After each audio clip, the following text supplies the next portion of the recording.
Hey, welcome. So today we're going to dive into what our source material suggests as a natural remedy for a really common issue, erectile dysfunction.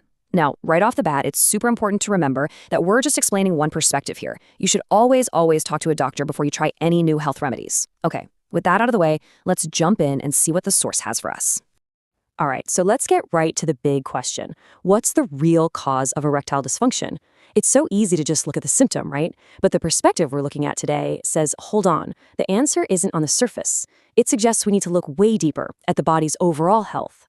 Okay, first things first. Before we can even talk about a solution, we gotta make sure we're all on the same page about what the problem actually is, at least according to the source we're examining. So at its most basic level, we're talking about a condition where it's tough to achieve or maintain sufficient hardness. And, this isn't about a one-time thing. The source points out that it's a consistent issue, and more often than not, it's rooted in physical factors, not just what's going on in your head. Okay, and here's where things get really interesting. The main argument here is that the symptom itself, well, that's not the real problem. To get to the solution, we've got to dig down to what our source calls the actual root of it all, inflammation in the body. Yeah, so the big idea is that for a lot of people, this all kicks off because of chronic, high levels of inflammation. And we're not talking about like when you twist your ankle and it swells up. This is a systemic thing. It's happening all throughout the body, and it's especially hitting the circulatory system hard. And this is a perfect way to picture what's happening. Look over here on the left. That's a healthy vein. See how it's wide open, like a clear highway for blood to flow through. But then look at the right. That's an inflamed vein. The inside is all swollen, and that passage has gotten super narrow. That's a serious traffic jam for blood flow. So what's the big deal with that traffic jam? Well, that blocked blood flow means the spongy tissues just can't get enough blood to fill up all the way. And according to our source, that's the whole ballgame. It directly affects hardness and even size because those tissues physically can't expand like they're supposed to. All right, so we've looked at the problem and the root cause it points to. So what's the fix? Well, the solution laid out in our source material is actually a really simple natural remedy. It's a powder made from just 3 ingredients that you can whip up yourself at home. So here they are. The 3 ingredients are nutmeg, mace, which, fun fact, is the lacy covering of the nutmeg seed, and green cardamom. Super simple. But here's the most important part, something the source really hammers home. You have to use them in equal amounts. That balance is absolutely key.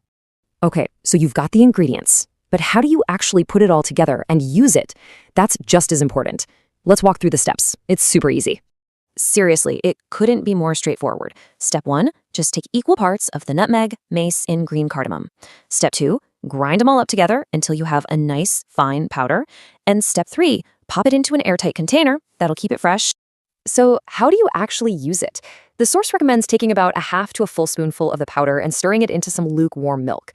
And the best time to do this? Apparently it's at night right before you go to bed. The idea is that it can do its thing while your body is resting and repairing. Now, this is what I think is really cool about this remedy, at least as our source presents it. The benefits don't just stop at one thing. It's supposed to have this whole range of positive effects that really contribute to your overall health. So let's break down how it's supposed to work. First, it goes after that root cause we talked about. It helps reduce inflammation. That, in turn, helps improve blood flow. But it doesn't stop there. The claim is that it also helps repair nerves and boost the signaling from the brain, basically making sure that when the brain sends a message, it gets delivered loud and clear. And this quote from the source really nails that idea. When our brain sends the signal, the work gets done perfectly. It's a perfect way of saying it's a 2-part system, right? You need the physical plumbing to be working right, but you also need that strong signal from headquarters. This remedy is said to help with both sides of the equation. And it gets even better. Beyond its main purpose, the source points to a whole bunch of other potential health perks. We're talking deeper sleep, less stress, a boost for your heart health and digestion, and even a stronger immune system. It's really presented as a holistic, all-around approach to feeling better. So let's kind of zoom out for a second and look at the big picture. What our source is really getting at is that this isn't just about one little fix for one specific problem. It's framed as a much bigger step, a proactive move towards taking control of your overall health. And the final message here is a really powerful one, I think. The idea is that when you truly take care of your body, when you go after the root cause of issues, the good stuff doesn't just stay inside. It ripples outward, It can improve not just how you feel physically, but your relationships and really your whole quality of life. So we'll leave you with this question to think about. What will you do for your health today? We've just explored one specific path laid out by our source, but the main idea behind it is universal, being proactive. And of course, just one last time, please talk to a doctor about any health concerns or before trying something new. That's always the best first step. Thanks so much for tuning in.